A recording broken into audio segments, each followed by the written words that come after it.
doorasho shacabku dooranayo hogaamiyaha hogaamin doona waa shay ku cusub Afrika siiba Soomaaliya. Hannaanka dimuqraadiyadeed Somaliland waa mid ay hore u qaaday. Shacabku waxay saaka u dareereen dhiibashada codkooda si ay u soo saaraan madaxweynaha Barito. Safaf dhaadheer ayay ugu jireen wayna u adkeysanayeen waqtiga ku soconaya maadaama masiirkoodu yahay inay helaan hogaamiye daacad. Si nabadgelyo ayay codbixintu uga bilaamatay saaka waxaana gebi ahaanba taagnaa ama la xanimay isi socodka gaadiidka si bulshadu codkooda u dhiibato. Gudoomiyaha golaha wakiilada Somaliland Baashi Maxamed Cadde waxa uu kormeeray goobaha seejooyinka codbixintu yaalaan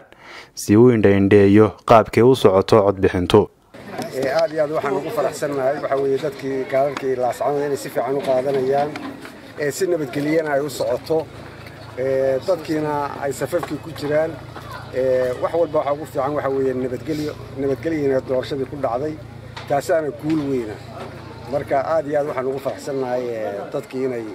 gaalalkii qaadanayaan waxaan leeyahay diiwaangelintii ay gelayaan ay codeeyeen codkoodina si wanaagsan u socdo si nabadgeliyana u socdo waxaana u daray waxa weeye in nabadgelyada la ilaaliyo nabadgelyada muhiima nin waliba qofku doono codka ugu ridayaa qofna la khasbi maayo laakiin waxa weeye in nabadgelyo ay ku dhacdo muhiima nabadgelyadiina waa u socotaa maanta waxaynu taaganahay in codka la bixiyo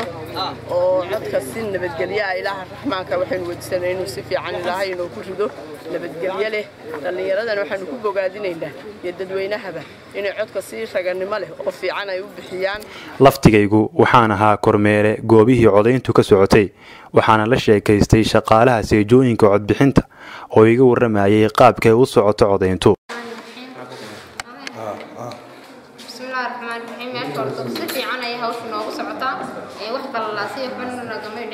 ما شاء الله سوى نكسب إنه سعتا ولينا وانودنا إنه وعدسة إنه نحن كيوم يدبدو شوان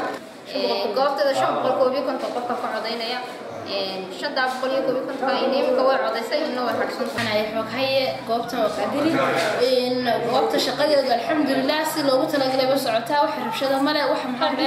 كلام عاد وحكرات دي عن جروي نمرها الحمد لله سلوا تلاقي بس عتا وده قافت شقدي ستمدو إنه دمست حمزة رادي أرتين لاس عناد.